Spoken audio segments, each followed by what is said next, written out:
na mga yung mga bank accounts po ni former President Duterte, ni Mang Adilet, saka yung sa inyo doon na joint account daw. And sabi po ni PRRD na he's willing to quote him, magbigti daw po in public, and he will also push you and your brothers, Kong Kulong and Mayor Baste, to resign daw pag totoo daw po yung bank accounts. Your reaction po, ma'am?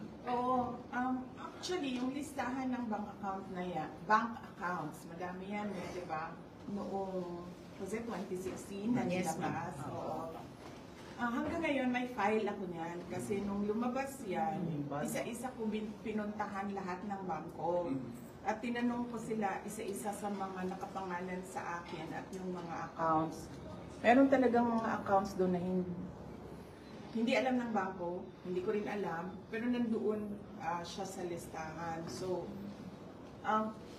tinatanong ko yung bangko, bakit may ganito? Sabi nila baka non-existent talaga yan na mga accounts. So, magandang araw mga kaibigan.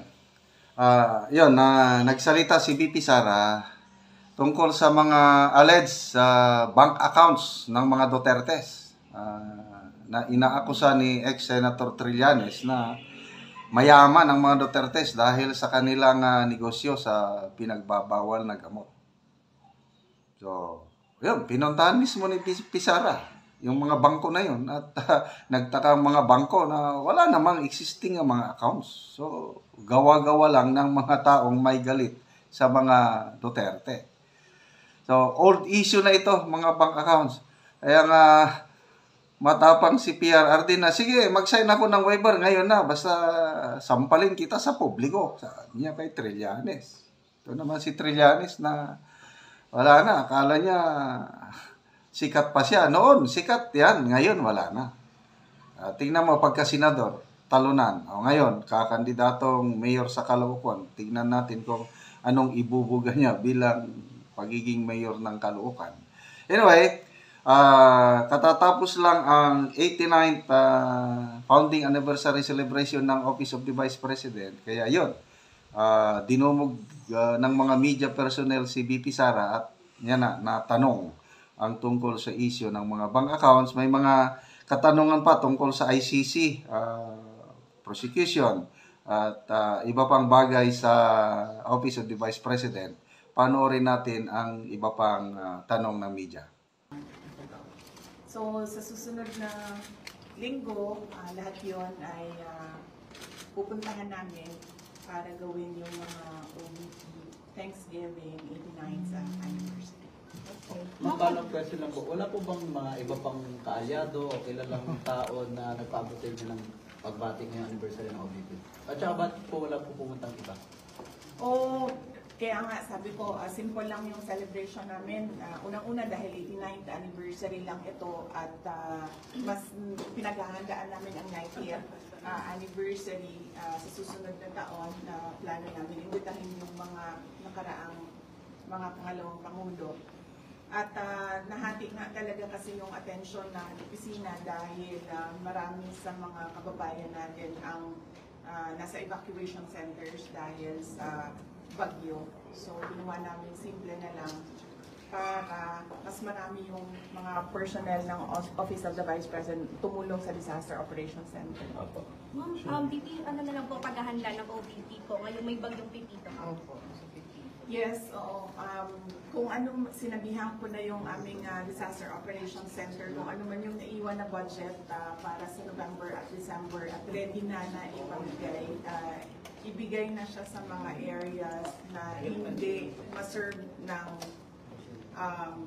national government offices. So, unahin muna natin yung DSWD, yung local government units. Tapos kung meron pang mga areas na hindi na naabot or hindi na bigyan, doon kami tutulong para nabibigyan lahat ng mga kababayan natin na nangangailangan. Sorry. Ano yung mga ibibigay natin, ma'am, doon sa mga affected families? Meron kaming relief box, non-food items ito, usually na ginagamit, banig, yung mga personal necessities, yung mga ganon. And then meron din kaming food box, laman naman ito ay bigas at iba pang mga candies. Okay. Ma'am, at yesterday, last Wednesday at the Senate, right after that, dumiretso po kayo sa Congress for the FATCOM. Bakit po bigla kayong napasugo doon, ma'am? Yes, after nung Senate budget hearing, pumunta ako sa House of Representatives. Sinamahan ko si dating Pangulong Rodrigo Duterte sa pag-attend niya sa hearing ng FATCOM. Ma'am, you were there until it finished. How was it po? Kasi may nakuhanan ka ng video na kumaganyan ka na, iba-iba na yung reaction. So, how was it po? How was it witnessing the hearing? Well, pagod talaga ako nung araw na yon dahil hindi kasi namin alam kung anong mangyayari sa budget hearing. So, buong the day before at nung umaga na yon, naghahanda kami para sa Senate budget hearing. So, medyo pagod ako. Nandun ako kasi, yes, sinamahan ko si dating Pangulong Rodrigo Duterte, and usually kasi hindi siya nakikinig sa mga kasama niya. So, humingi sila ng tulong sa akin na kung anong isabi, pagsabihan. So did you do that, ma'am? Humingi ng tulong, tapos did you approach him to tell him what it's supposed to be, ano? Doon lang sa sinabi nung kasama niya na 6 a.m. pa, gising. Nagsimula yung araw niya 6 a.m. and mga around 10:30 p.m. na ata yun. Sinabi nung na baka low blood sugar na, so ay hindi ko makain.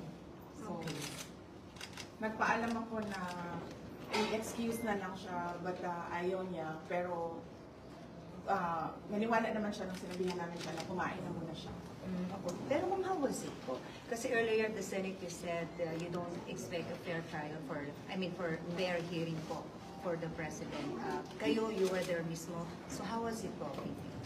Well, as a lawyer, hindi mo na talaga maintindihan kung ano ang rules na ginagamit sa mga hearings, no? And they use inquiry and investigation interchangeably. So hindi mo alam if it's an inquiry, you're a research person, if it's an investigation, you're a witness or an accused. So saksak sinagol na kung sa Bisaya ang nagapanghitabo. Okay. Ma'am, sorry, last na po. Ma'am, may mga kumalat na video. The President asked you, I think when you were about to leave Napudatan, na how was his performance from 1 to 10? What was your answer to him, maybe?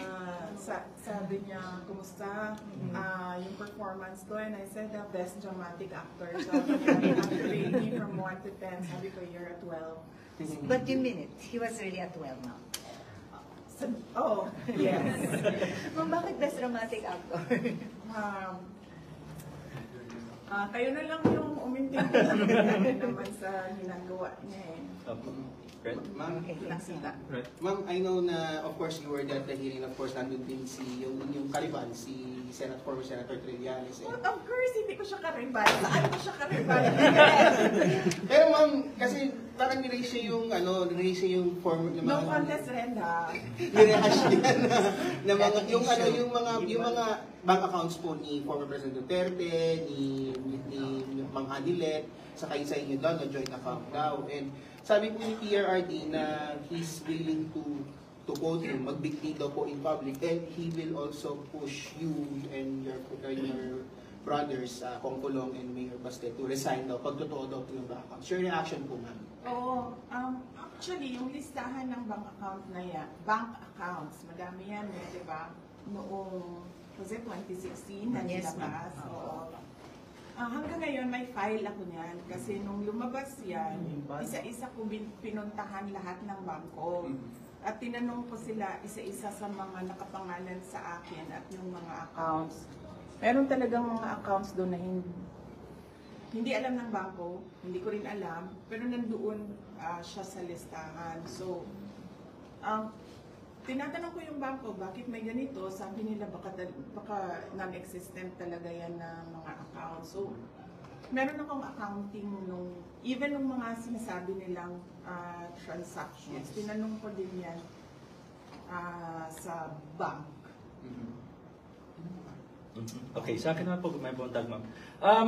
While you were at the House Committee on Good Government, ma'am, they handed over a letter of invitation sa Good Government and Public Accountability. What was your initial reaction po, and pupunta po ba kayo dun sa next hearing? Initial reaction ko, siguro narinig nila yung hearing ko sa Senate kasi yung yung interview ko Yes. sa Senate na narinig nila kasi tinanong ako doon bakit hindi ako pumupunta sa mga hearing. Sinabi ko kasi hindi ako naiimbita. Totoo yun. Nakalimutan na ata nila na imbitahin ako. Inimbitan nila ako isang beses lang doon sa unang-una. Pumunta ako, umupo ako doon. Hindi man nila ako tinanong. Kung nakikita nyo, nakaupo lang ako doon. Nasasayang yung oras ko, kaya nagpaalam ako kung pwede akong umalis. Pinayagan naman nila ako na umalis ako. So, hindi ko alam kung bakit. Inimbitan nila ako, hindi man nila ako binigyan ng mga tanong. Pero, hindi ako attend sa hearings na susunod. Kasi nandun na ako pumunta na ako, tapos wala man silang ginawa sa akin, pinaupo lang nila ako doon. Pero we plan to send a letter, we plan to say why, and then I plan as well to submit an affidavit about the confidential funds. Under oath din naman yung affidavit na yan. And for all the others, we plan to tell them kung ano yung pwede nilang gawin sa akin.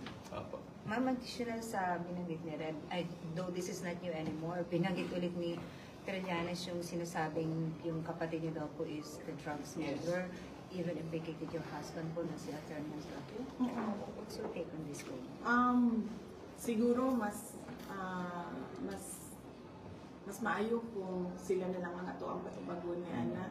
Sila na lang ang pasagutin natin, si Congressman Pulong Duterte and si Attorney Manasseh Escardo. I'm sorry, I have to ask this. Sinabi ni Presidente sa hearing na, sige, bukas na mag-imbestiga ng ICC. Are you worried about this thing? Nagpalabas na rin ang Malacanang saying na if the President will surrender himself, parang wala na rin silang magagawa. It's best to be answered by the lawyers. Meron din akong lawyer sa ICC, but wala. Hindi kami nagkausap kasi after nung hearing, so hindi ko alam kung anong way forward nitong ICC. Pero you think, ma'am, the family has to prepare doon sa naging statement ni Presidente? I mean, the PRRD. Siya siguro ang dapat maghanda. Sa akin, wala pa naman sabi ng mga tinatanong namin, wala naman ako doon sa complaint, wala pa ako doon sa investigation, wala pa lahat. Thank you, ma'am.